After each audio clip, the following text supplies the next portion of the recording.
Buenas tardes. Hola Claudio, ¿cómo te va? Buenas tardes. Hola, buenas tardes. Buenas tardes. ¿Nos escuchás, Claudio, vos, nosotros?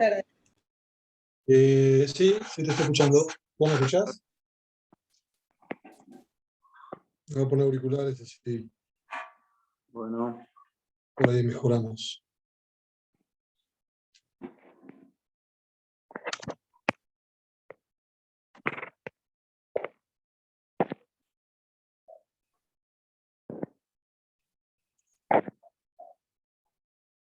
Déjame como post para poder compartir. bueno.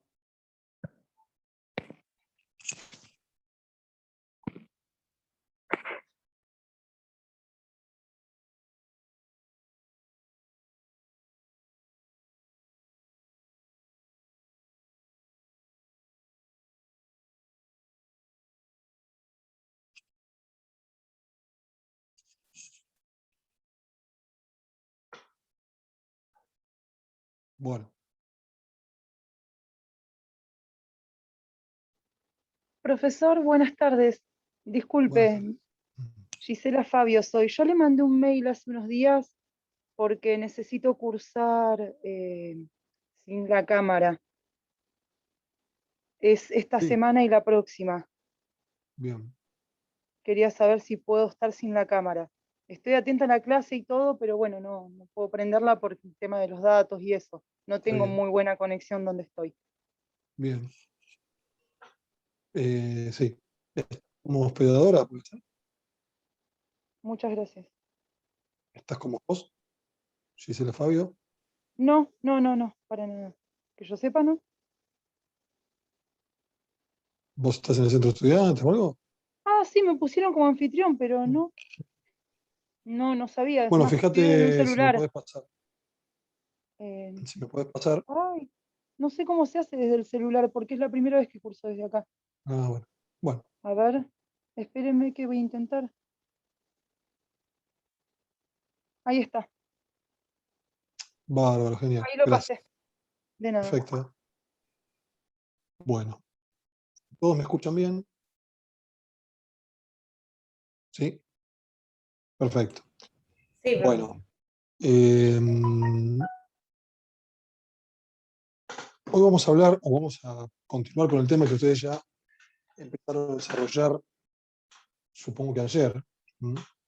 Obviamente era una clase que estaba prevista en forma presencial, pero bueno, no sé qué pasará la semana que viene, si se retomará, no se retomará. La verdad que todavía, creo que todavía no hay nada. No se retoma, seguiremos de esta forma. Bueno, las plenarias, obviamente que siempre las habíamos hecho de esta forma, pero el resto de los trabajos en comisión, en cada comisión lo estamos desarrollando de forma presencial. Por lo tanto, bueno, estaremos atentos a ver qué se resuelve, qué pasa la semana próxima. Y caso contrario, seguiremos con esta modalidad. Ya no sé si las reuniones programadas van a ser las mismas, las que se pusieron esta semana, o sea, van a ser recurrentes como lo es la que estamos ahora, o no. Así que si lo informamos, cualquier cosa, lo vamos a poner sin perjuicio de que ustedes tienen comunicación con centros de estudiantes, etcétera. Nosotros lo vamos a poner en el campus. Quizás sobre la hora, hasta sobre la hora, pues a veces sucede, porque nos enteramos también sobre la hora, pero bueno, al menos ustedes consulten que van a tener ahí eh, los datos para poder conectarse. Y bueno, respecto, es ya demasiado pronto, aunque no falta tanto, para el segundo parcial, que creo que es fines de junio, ¿no es cierto? No tengo presente, pero todavía no tenemos, no sabemos cómo va. Ya les digo, a ver la fecha, creo que lo teníamos. es el 24, doctor.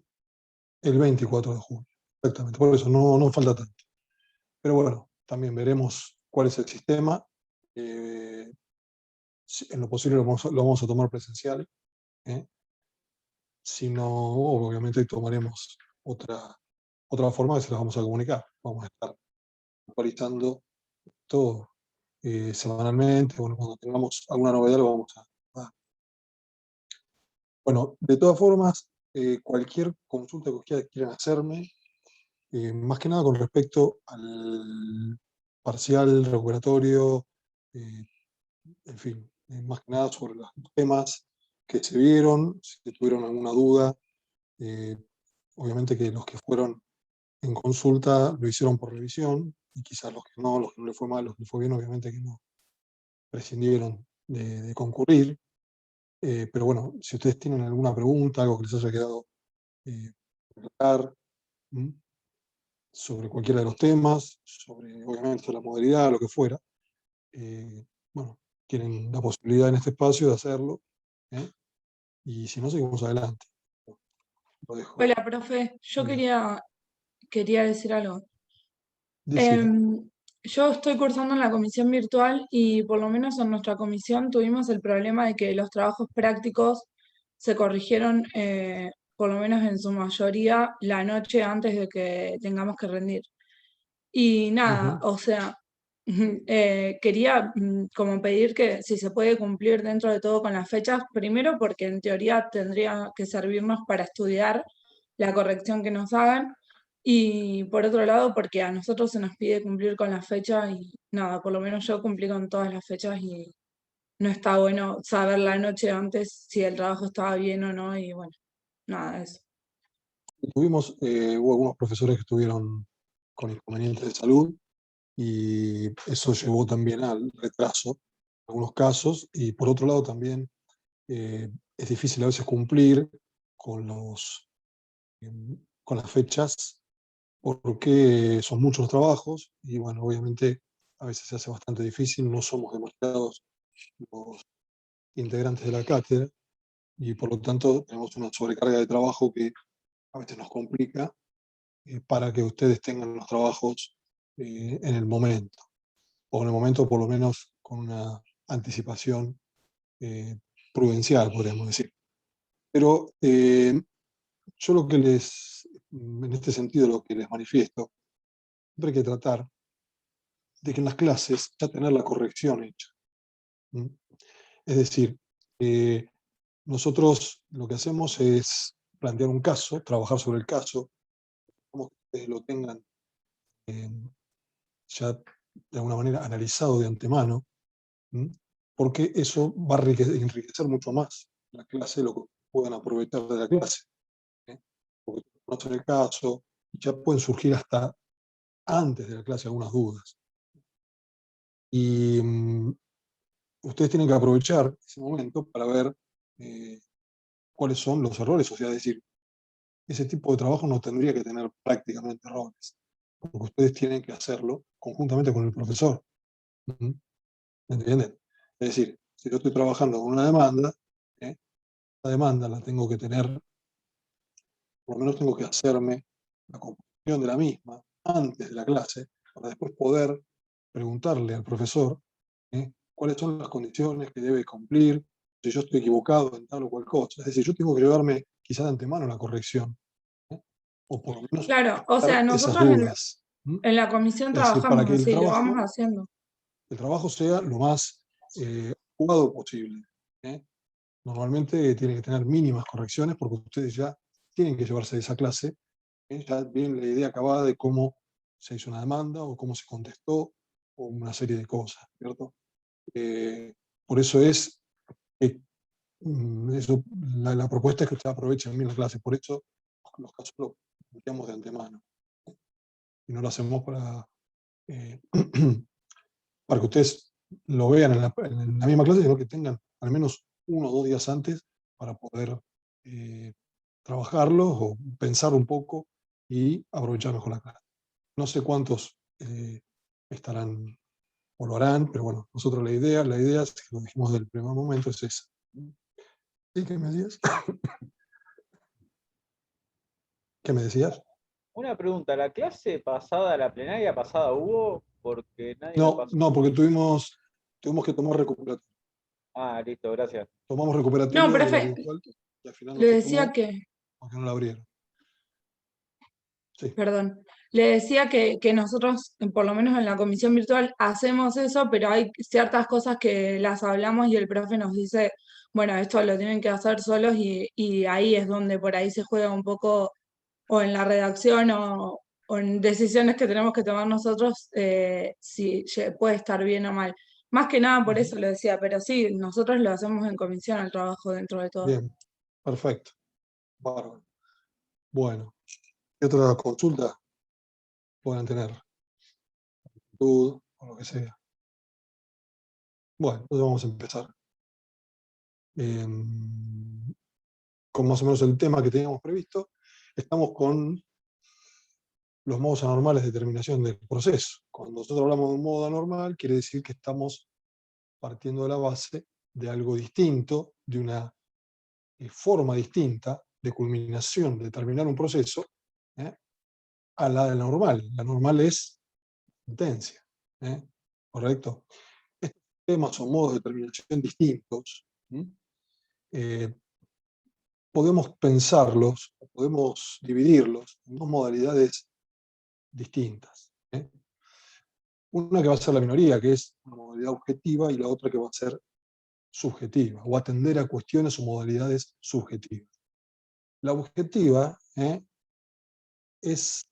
vincula directamente con cargas o deberes que tienen las partes en el proceso. Y actúan como sanciones, en algunos casos, como en este caso concreto, de la causa de instancia. Ustedes saben bien, se trata de una sanción a la parte por su inactividad, su inactividad procesal.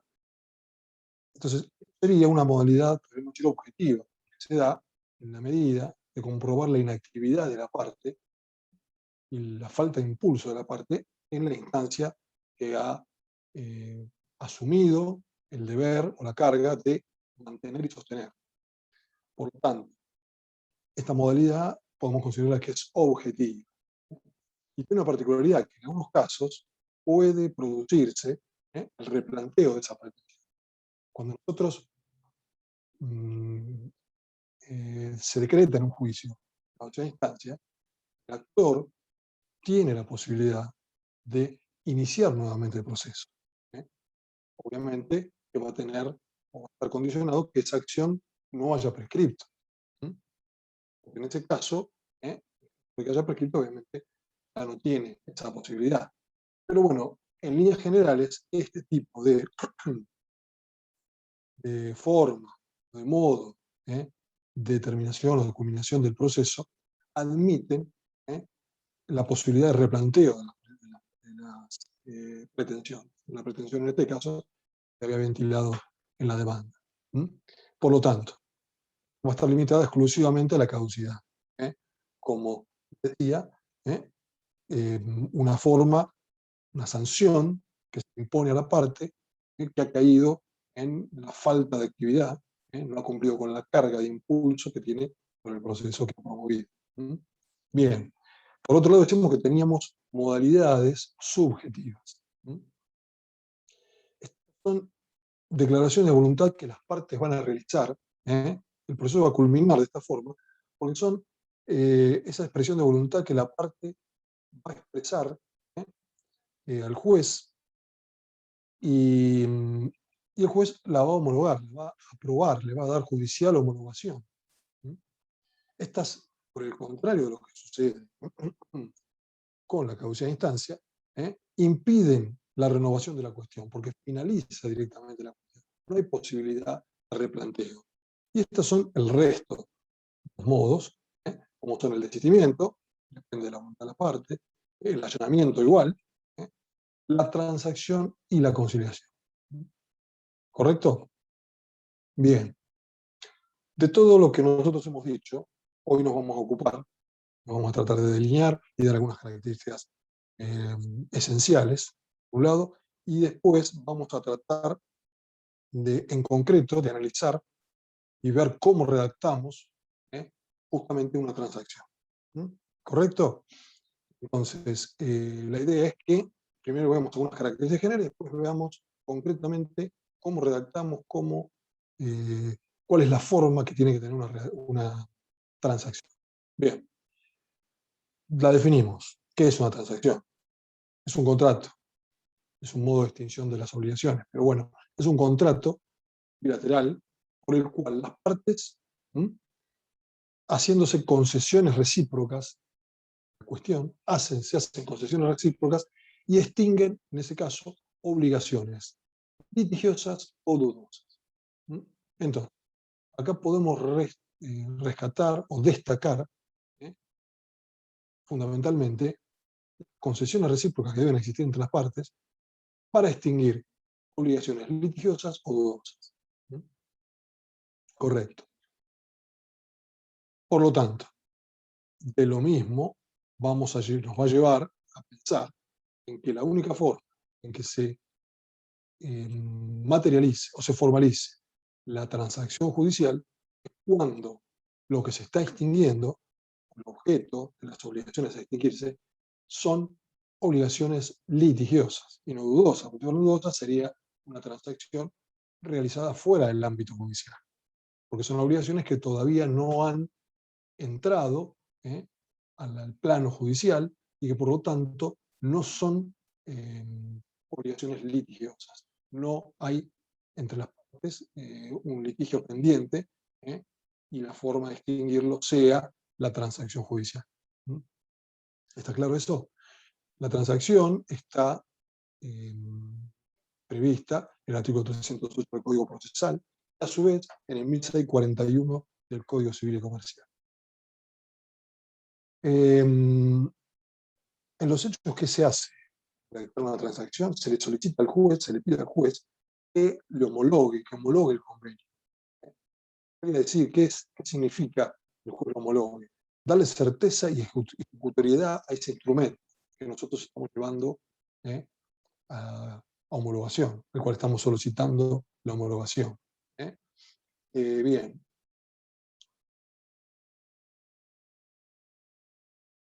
Ahora vamos a compartir, en lo posible, denme un segundito,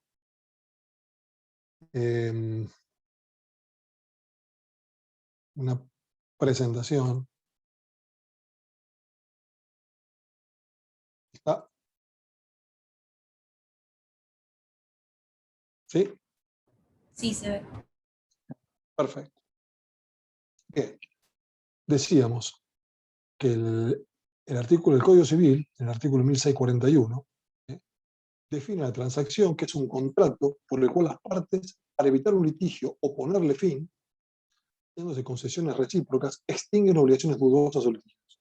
Lo que acabamos de más o menos conceptualizar. Lo que el Código Civil y Comercial, obviamente, entiende por transacción. Acá es muy importante destacar que el Código Civil considera la transacción un contrato. Ya que en el Código derogado, el Código Civil, la encontrábamos dentro del como un modo de extinción de las obligaciones. ¿Correcto? En cambio, el Código Civil y Comercial dispone o legisla la transacción en 1641, en el libro tercero de los derechos personales, título cuarto, contratos en particular. Es decir, la entiende como un contrato y no como un modo de extinguir obligaciones. ¿Correcto? Bien. La forma que debe contemplarse para la realización de una transacción es la forma escrita. El código establece en 1643 que la transacción se va a efectuar sin distinciones entre transacción judicial y extrajudicial, de forma escrita. La única distinción que se va a hacer es cuando se trate de derechos dudosos o litigiosos. Si la transacción involucra bienes inmuebles, debe ser realizada por escritura pública de conformidad con el 1017. Esto es lo que sucede justamente con cualquier tipo de operación o formalización de una operación que tenga por objeto transferencia, adquisición, venta, lo que fuera, de un inmueble, verse sobre el mismo. En este caso va a ser necesario la realización en la escritura pública. Perfecto.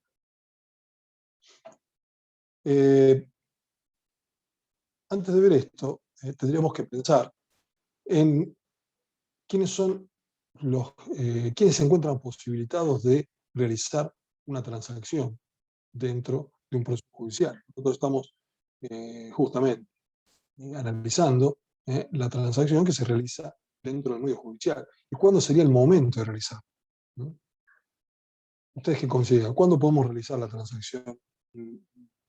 Antes de la Justamente sentencia.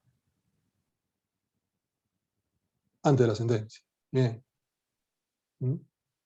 Podría ser después también de la sentencia. Si no está Porque firme. exactamente, yo le agregaría a lo que vos decís, antes de la sentencia, que la sentencia adquiera firmeza, pase en autoridad de cosa juzgada. ¿Por qué? ¿Por qué lo decís? ¿O por qué lo dice? Para preguntar en general, cualquiera que quiera opinar. Aparte de Tomás, que alguien pueda, sobre la base de lo que él dijo, Deja de ser litigiosa la obligación. deja de haber derechos litigiosos. Entonces, acá tenemos que tener bien en cuenta, o considerar, hasta qué momento podemos entender que se trata de una transacción, o bien de un acuerdo que no configura o que no reviste carácter de esa figura que estamos analizando. Porque perfectamente podríamos decir una sentencia apelada. ¿Correcto? ¿Hasta qué momento esa sentencia o la cuestión no ha quedado firme? Una sentencia que ha sido apelada perfectamente puede ser objeto de ese proceso de configurar una transacción. O bien cuando la Cámara también se ha expedido sobre la cuestión, pero todavía no ha adquirido firmeza esa resolución de Cámara porque estamos en condiciones y en términos de deducir un recurso extraordinario. Y la cuestión sería susceptible de recurrir por esa vía. Entonces nosotros, en ese sentido, tenemos que considerar siempre que los derechos todavía estén en juego, que todavía no haya una decisión que ponga fin a esa litigiosidad, que es el elemento a considerar. ¿Correcto?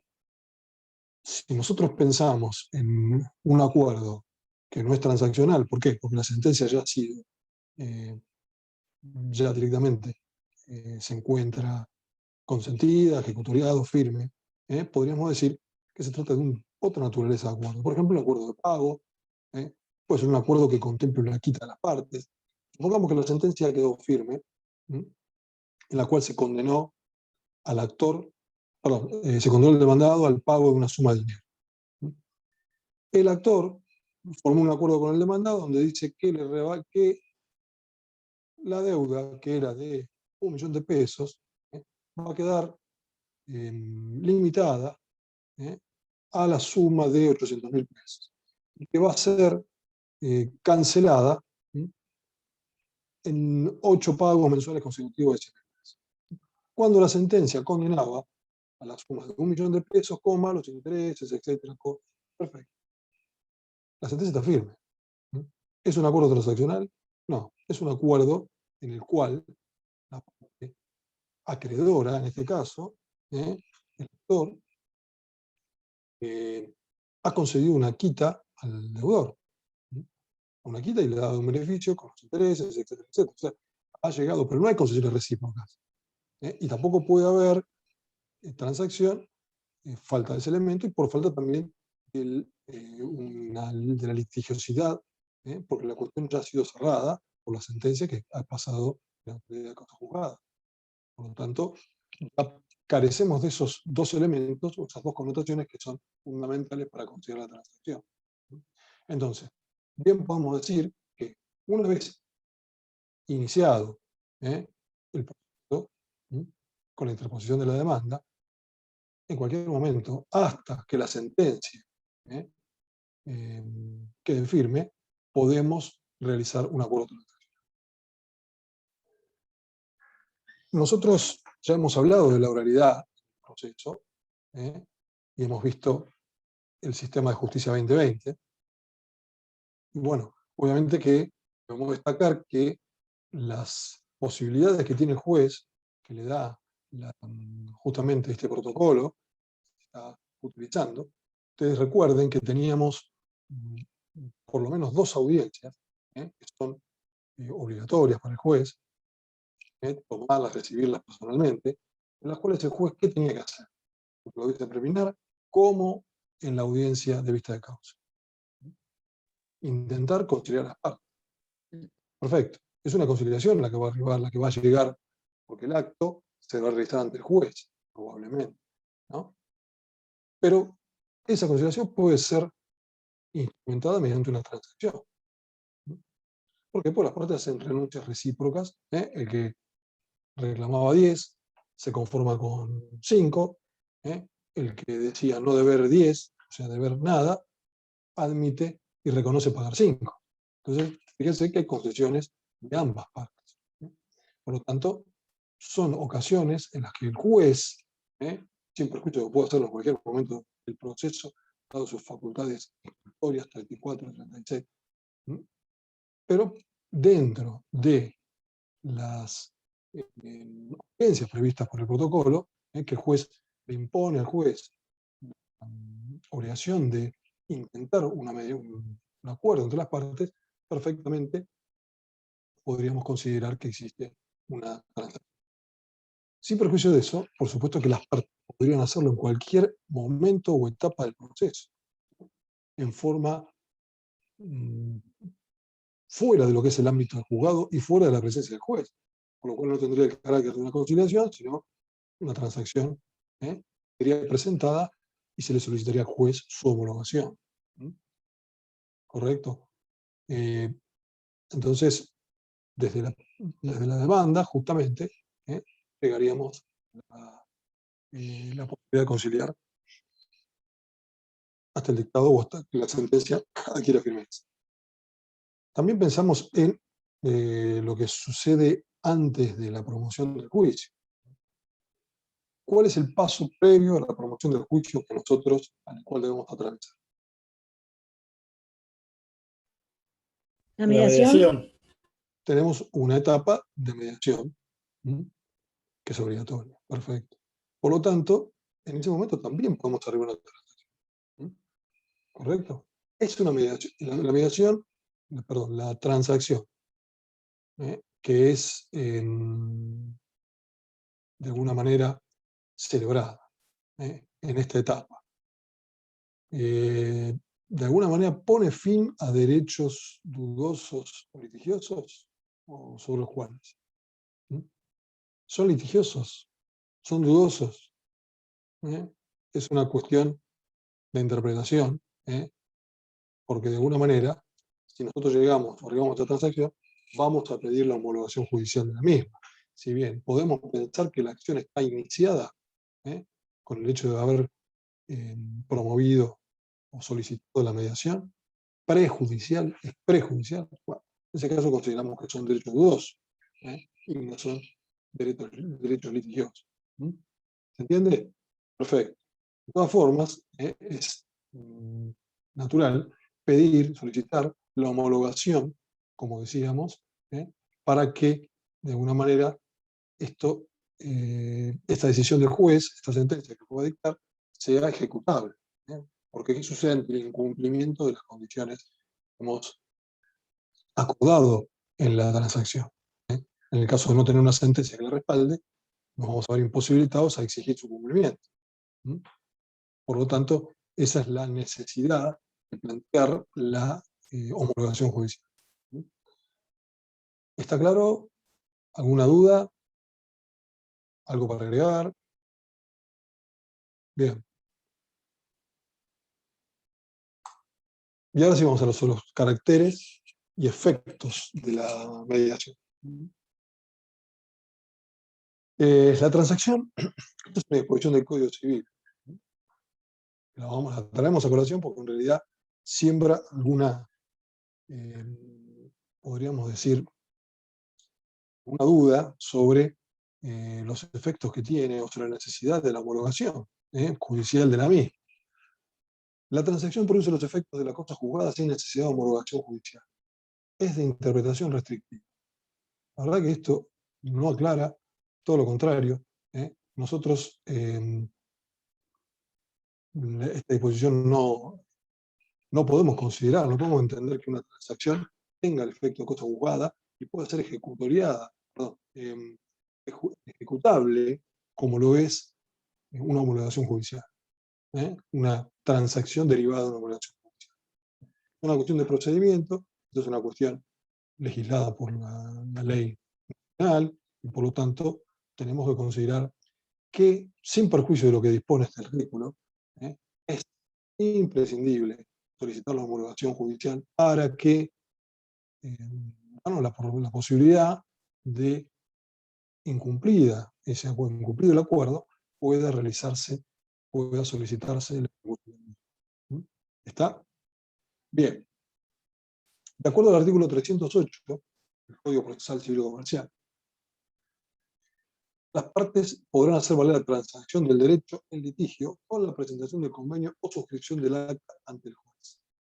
Como decíamos recién, en cualquier momento las partes pueden arribar a un acuerdo transaccional. Lo van a celebrar por escrito y lo van a presentar ante el juez requiriéndole la homologación. También prevé esta norma, como ustedes ven, la suscripción del acta ante el juez. Este es el caso, como recién lo decíamos, de encontrarnos ante una conciliación judicial, cuando el juez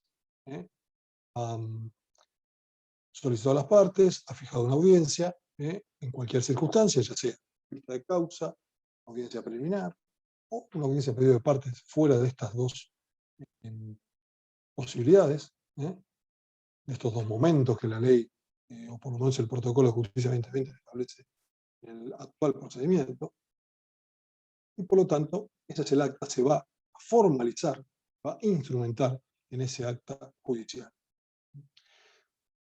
Para el otro supuesto, para el supuesto que se presente por las partes en cualquier oportunidad, tenemos que considerar solamente, para darle la formalidad de una escritura pública, si se trata de un bien inmueble que esté involucrado en la transmisión de un bien inmueble. En ese caso sí tendrá que hacerse por escritura pública. En caso contrario, un instrumento privado por partes debe ser suficiente. Perfecto. Vamos a volver sobre estas formalidades, pero vamos a terminar primero de analizar la disposición, que dice que el juez se limitará a examinar la concurrencia de los requisitos exigidos por la ley para la validez de la transacción y lo homologará o no. Si concurren los requisitos lo homologa, y si no, por supuesto, no lo va a hacer, no le va a dar judicial homologación. En este último caso, continuarán los procedimientos del juicio, es decir, deja sin efecto esa transacción y por lo tanto el juicio sigue su curso. Bien. ¿Cuáles son podríamos decir, algún supuesto en cuanto juez encontrar algún obstáculo como para viabilizar o homologar esa transacción? Primero hay que considerar la legitimación de las partes que han suscrito ese convenio, esa transacción. Es decir, que sean las partes del juicio, que sean los titulares del derecho. Personalmente, los titulares del derecho, bueno, bien, podrían ser los apoderados.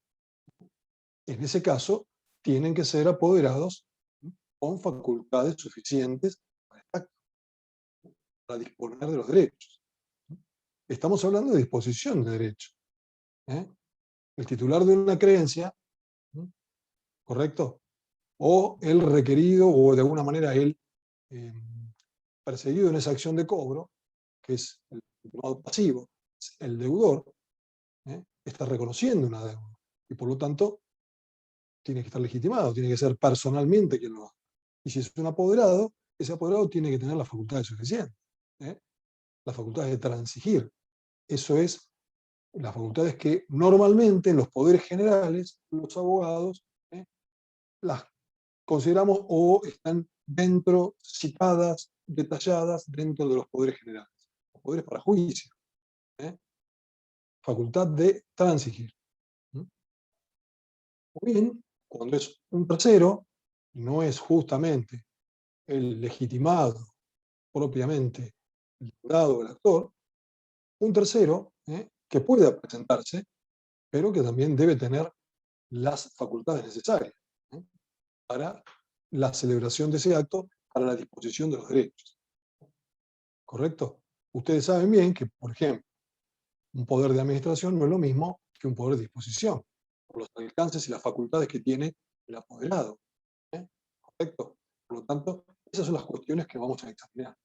Con respecto a la conveniencia de la celebración de la transacción por parte del abogado, bueno, acá siempre vamos a considerar o vamos a de alguna manera recomendar que sean las partes, por más que el abogado tenga poder suficiente, tenga posibilidades formales de cumplir con este acto, en el poder judicial que se le otorgó para demandar, estén consideradas esas posibilidades, esas facultades de transigir, de renunciar a la deuda, etcétera, etcétera, de percibir, por ejemplo, todas esas facultades que están normalmente incluidas en el poder,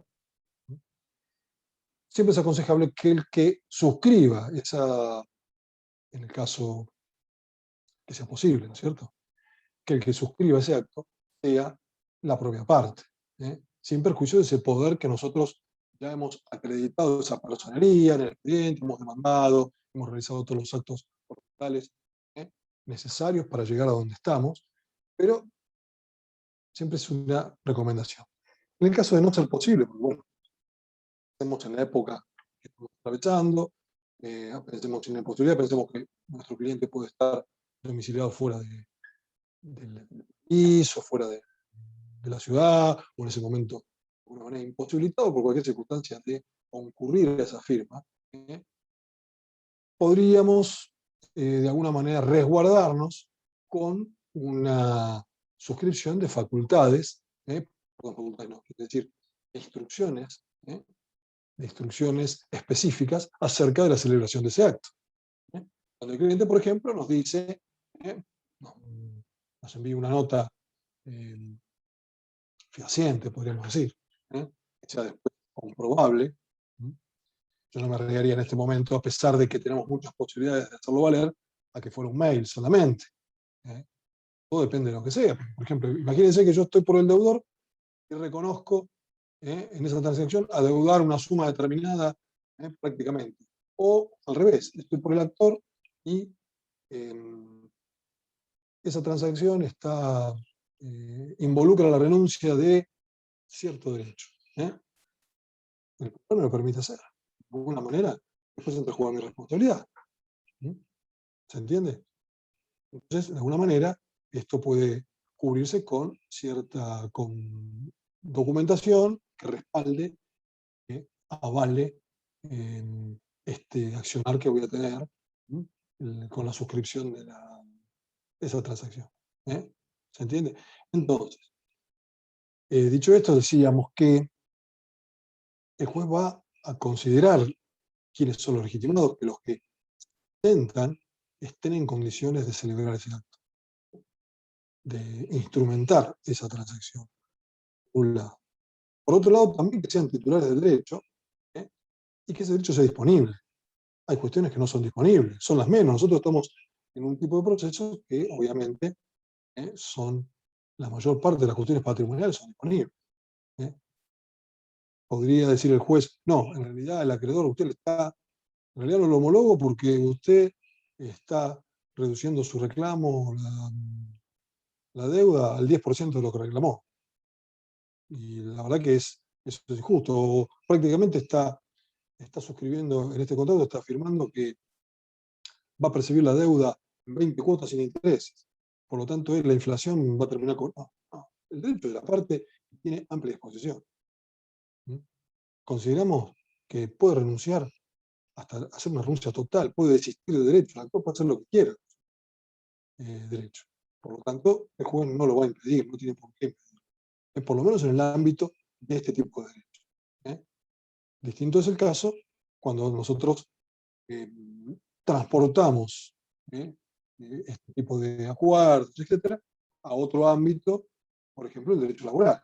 Ya hay otras reglas en juego, hay otra tutela que se ejerce por parte de los jueces, otro tipo de procedimiento, y en ese caso sí puede ser objetada las condiciones que estén contempladas en el acuerdo transaccional. ¿Mm?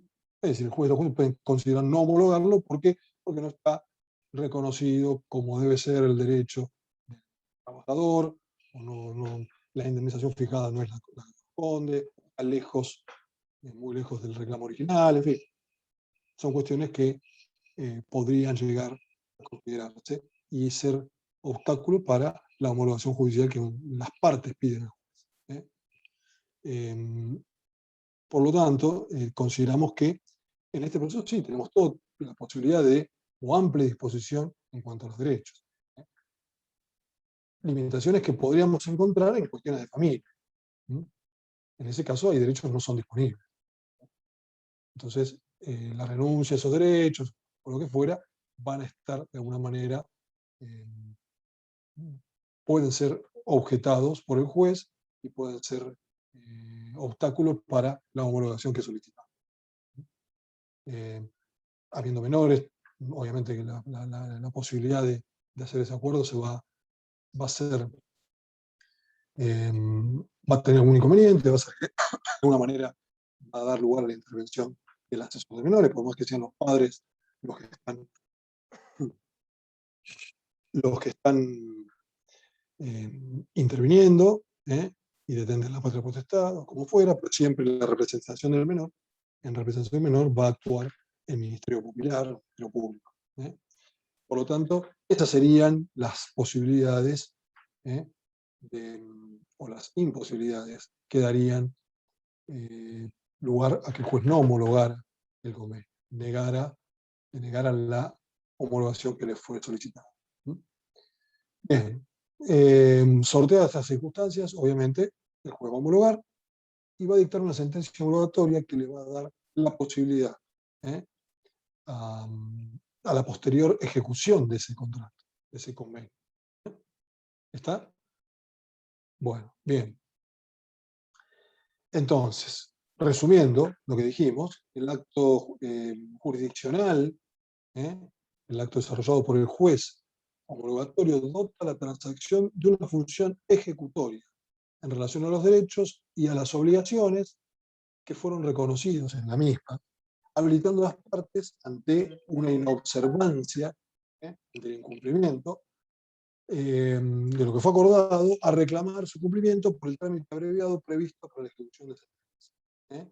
Esto es importante, es el atributo fundamental que adquiere la sentencia homologatoria, o que le da al acuerdo homologado la sentencia homologatoria.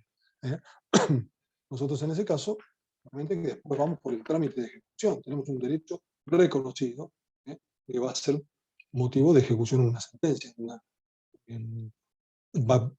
Directamente va a tramitar por justamente la ejecución de la sentencia. Bien. ¿Alguna pregunta? ¿Quedó claro? ¿Dudas? Doctor, yo tengo una pregunta. Decime. Sí, quería saber si la resolución que no homologa el acuerdo transaccional es apelable. Sí, es apelable. Bien. Exactamente.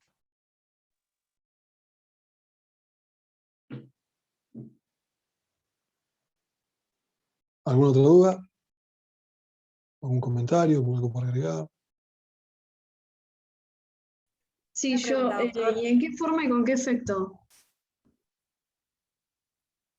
La forma sería en relación y con efecto suspensivo. ¿Tiene que cumplir algún tipo de requisito fiscal o previsional la presentación? No, en realidad nosotros ya hemos promovido el juicio y en cuanto a los requisitos fiscales, la tasa de justicia está cobrada, o por lo menos las partes tendrán, a esa altura, digamos que ya está iniciado el proceso, ¿no es cierto? Tendrán un beneficio de utilidad sin gastos, por ejemplo, lo cual los exime del pago de la tasa.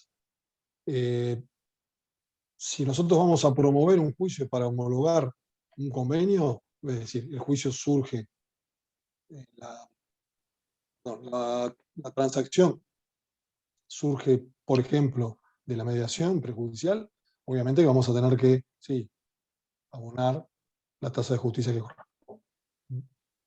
Lo que sí podría ser, algo que hablamos de los requisitos fiscales, podría ser que existe una diferencia entre lo que nosotros abonamos y lo que después, en definitiva, va a ser el monto que se involucra en la transacción. Podría ser que tengamos que pagar esa diferencia. Si es, por supuesto, mayor a lo que pagamos, ¿cierto? Si existe una diferencia entre lo que pagamos y después el monto que resulta de la transacción. Gracias. En cuanto a requisitos provisionales, bueno, sí, en el caso que iniciemos ya sea con el juicio iniciado, seguramente ya hemos pagado los aportes provisionales, al menos los anticipos. En el caso que iniciemos la mediación, perdón, que surja la transacción de la mediación, en ese supuesto, después, al pedir la homologación, tendremos que hacer la presentación cada abogado con el pago de su anticipo y el bono del colegio de abogados. Y bueno, ahora vamos a ver, porque vamos a ver en detalle una transacción, vamos a ver qué pasa con los honorarios y qué pasa con los aportes.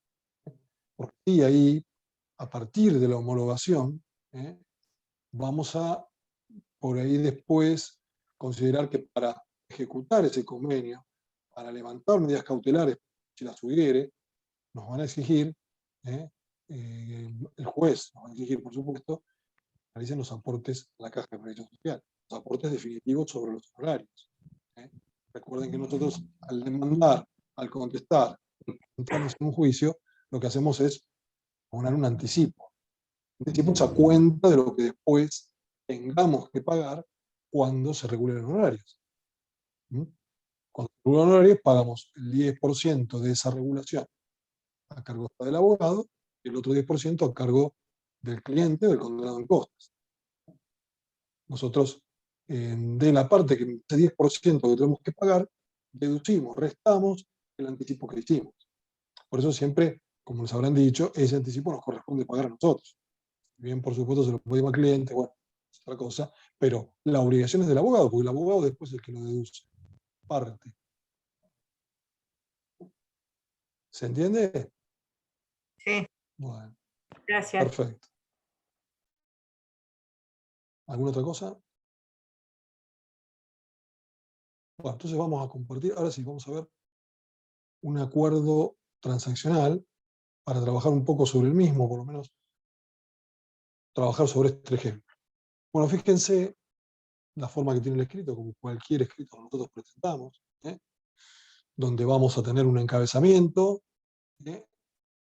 Esto va a tener de particular que justamente estamos presentando las dos partes. El actor y el demandado hacen una presentación conjunta. Esa es la característica, podríamos decir, particular de esta presentación. ¿Y cuál de los dos abogados lo representa? Acá en este caso, No sé, en cualquiera. no entiendo cómo, ¿qué abogado representa a quién? Y a las dos partes. Porque No quiero decir una y presentación. después se ponen de acuerdo. No, es así. No quiero decir una presentación conjunta que implique que un abogado va a representar a dos partes. Conjunta porque las dos partes, con su abogado cada una, representan a cada uno y se presentan en el mismo acto, en el mismo escrito. Por una parte y por la otra. Cada uno por su parte respectivamente. ¿Entendés? No es que, por ejemplo, el actor es Juan y el demandado es Pedro. Juan y Pedro los representa a uno de los dos abogados. No. A Juan lo representa su abogado o lo patrocina su abogado y a Pedro el suyo. O el abogado de Pedro comparece por poder, porque tenía poder de Pedro. ¿Sí? Fíjense acá. ¿Entendés? La presentación sí. conjunta, más que nada, se refiere a que las dos partes lo van a hacer en un solo escrito. Esa es la presentación. Es una presentación común que se hace, el mismo se suscribe este acuerdo.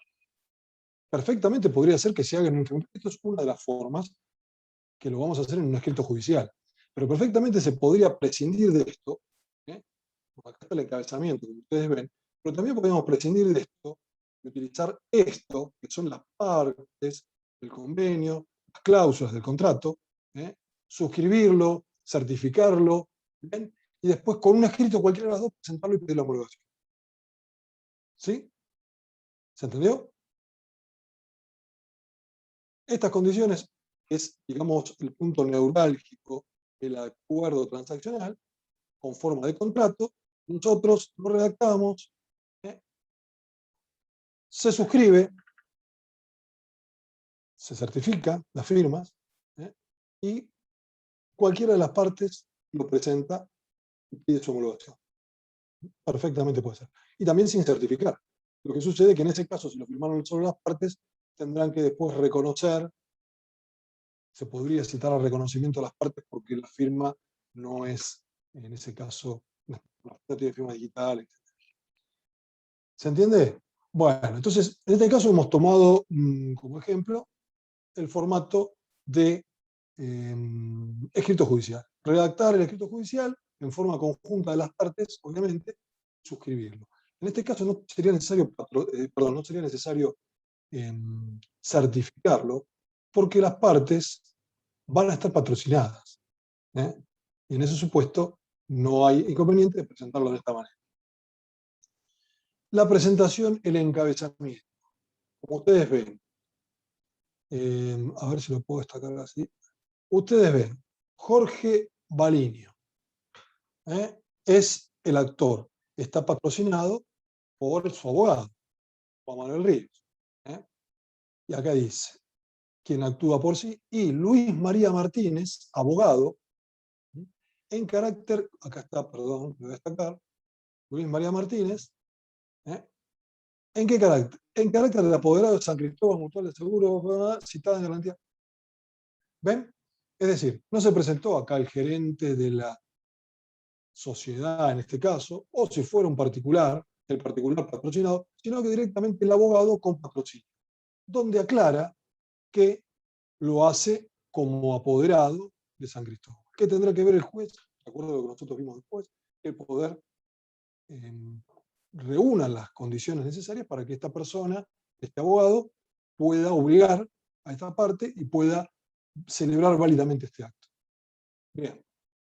Bueno, los domicilios, perfecto, la carátula. Sí. Disculpe, ¿Cómo? ¿no podría poner el título que no lo llegué a copiar? Es fórmula... fórmula... Gracias. Bien. Bien, perfecto.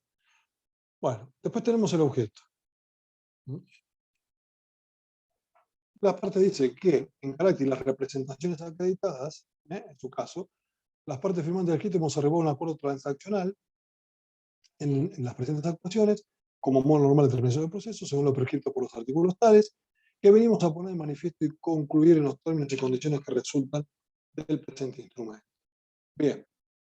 Y a partir de acá se va a realizar o a detallar en qué consiste el acuerdo transaccional, las condiciones que se le dan a este acuerdo. Entonces, someramente, las partes celebran un acuerdo transaccional para poner fin a todas las cuestiones litigiosas y presuntas consecuencias dañosas derivadas del siniestro que según la demandada tuvo lugar en tal lugar, etcétera, etcétera. Extremos, por el final, estos que han sido fundamento de la pretensión indemnizatoria. Bien. La segunda, que la citada en garantía, en este caso San Cristóbal y la Mutual de Seguros Generales, sin reconocer hechos y o circunstancias fácticas o jurídicas expuestos en la demanda, sin admitir ningún tipo de responsabilidad de su asegurado, en cumplimiento de la obligación de indemnidad, esto es, de alguna manera, formal incluirlo, porque de alguna manera lo que está haciendo se está reconociendo, por más que se diga que sin a los efectos, quiero poner también al solo efecto transaccional, y no sin reconocer derechos, etcétera, etcétera, pero en realidad se está reconociendo derechos. Se está obligando a poner una suma, como vamos a ver después, en realidad está reconociendo lo que se había reclamado, o parte de lo que se había reclamado. Bien. Entonces, con la única finalidad de poner fin al presente litigio a solo efecto conciliatorio, ofrece abonar al actor por la totalidad de los rubros y conceptos que han sido materia de reclamo en autos y o que pudiera derivarse de los hechos que le dieron origen, la suma única y total definitiva de pesos 32. Bien. ¿Qué se establece después? ¿Cómo la aseguradora va a pagar? ¿Cómo es la forma de pago? Que en este caso va a ser mediante un cheque emitido a favor del actor dentro de los 30 días. Por acuerdo, podría establecer el depósito en un seguro determinado que se puede colocar acá. También establecer una forma de pago, que puede ser en cuotas. Cualquier forma, como yo les dije, esto es disponible para las partes. El demandado acepta lo que le conviene, lo que quiere. Por más que nosotros acá digamos que en vez de estos 32.000, nosotros vemos estos 32.000 que el actor, perdón, que el demandado, ¿cómo es? Estos 32.000 que el demandado aceptó, podemos pensar en que su reclamo original fueron 100.000, por lo que ustedes quieran. Pero en definitiva cerró este número por lo que fuera.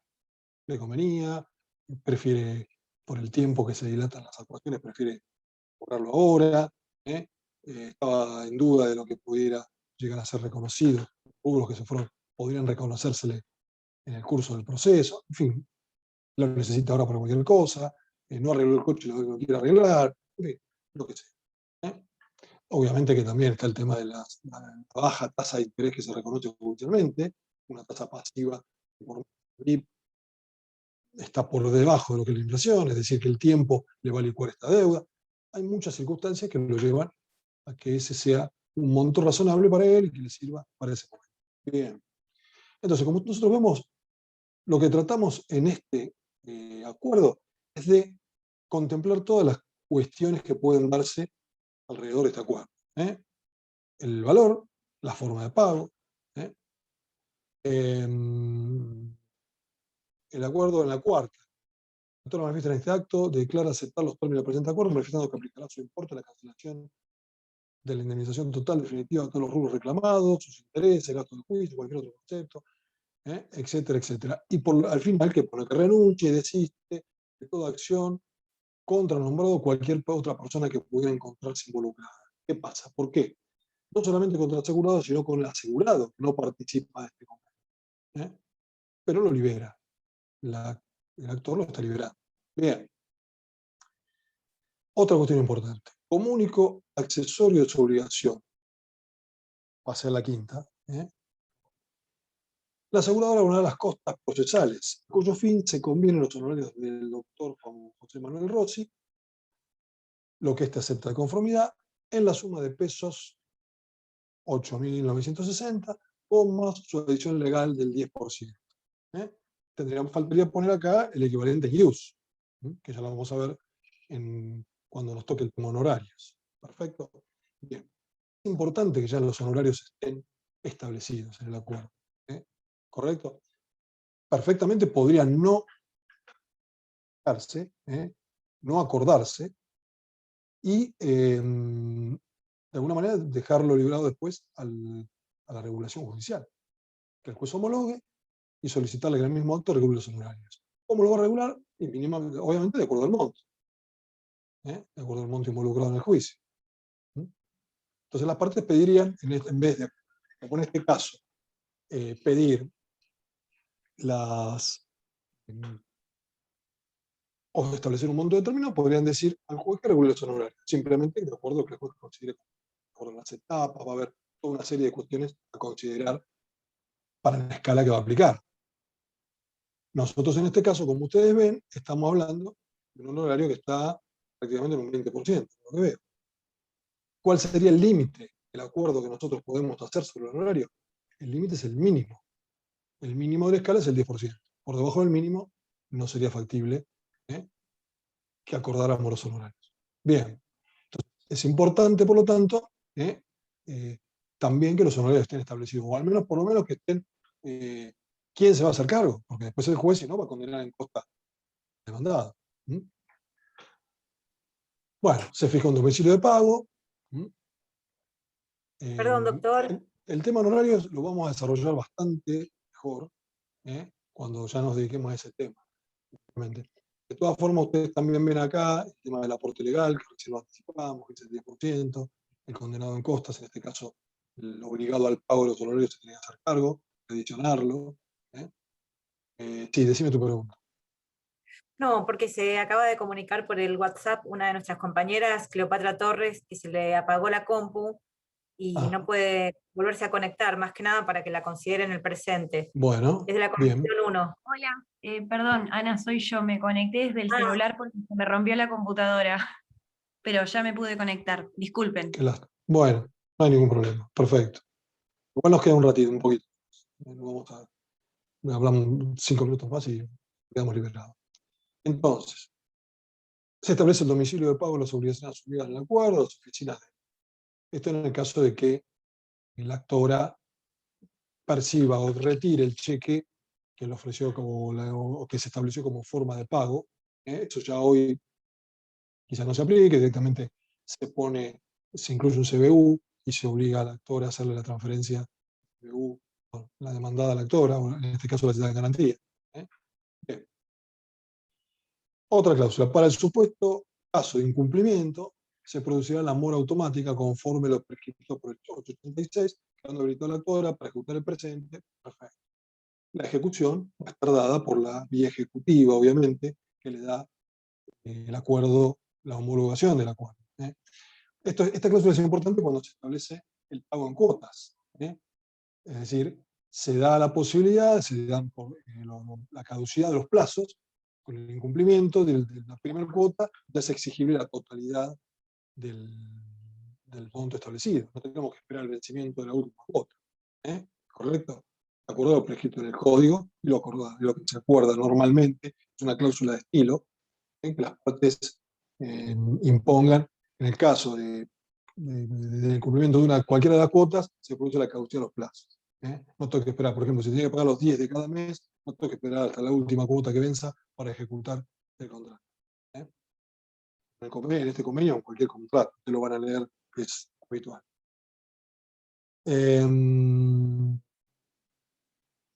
Bueno, acá repite, ni la suma a abonarse, ni el contenido del presente convenio importa para el demandado, y si está garantía de reconocer de manera alguna responsabilidad por la producción, es decir, se arregló el juicio para decir le pongo fin al proceso, pero no reconozco la responsabilidad, cosa que tampoco no tiene ningún sentido, porque directamente las partes dicen que con esto está por satisfecho todo, la obligación es que reconocerlo o no reconocerlo, no tiene sentido.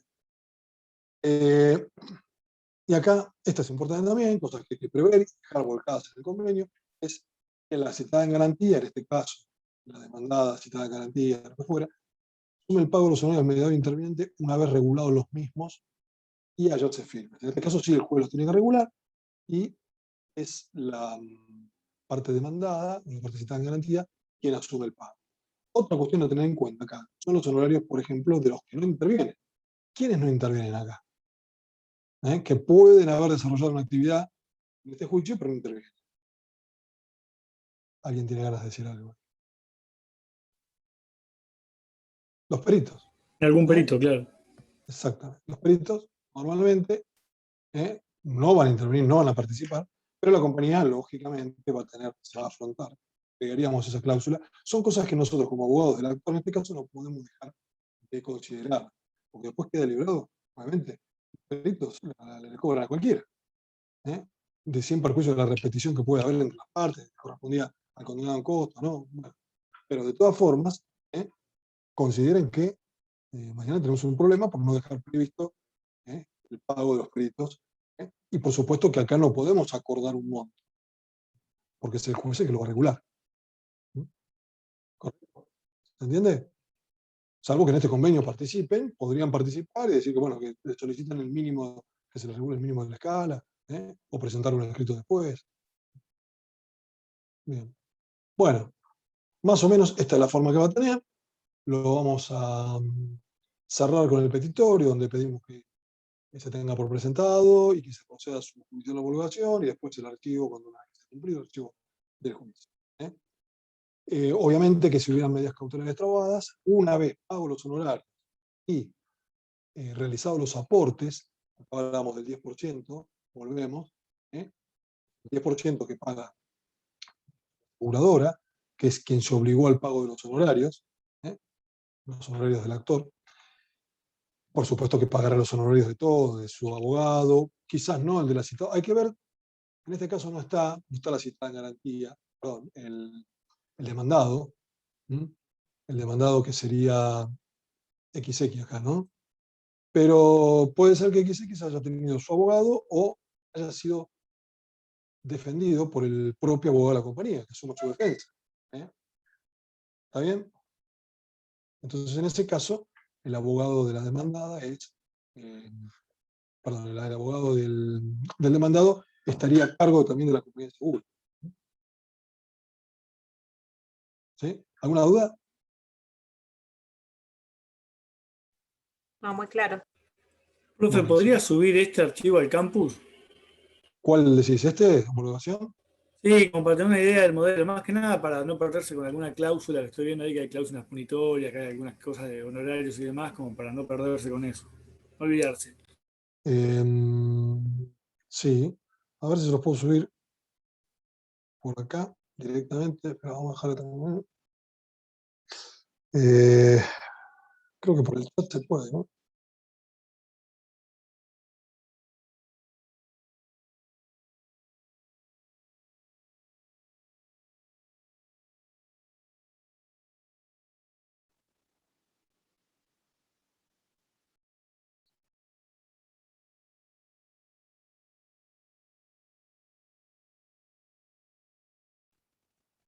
Vamos a tratar de no confundirnos primero con cualquier cosa, a ver si subo.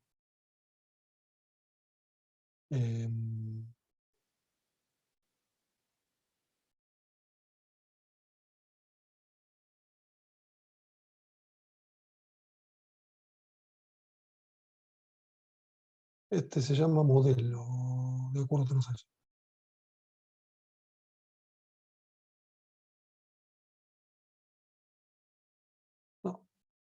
No sé por qué no lo pasó. A ver si lo puedo ver. No, dice que no me lo permite pasar. No sé por qué. Está dentro del chat, pero dice que no se está desconectado. No sé por qué.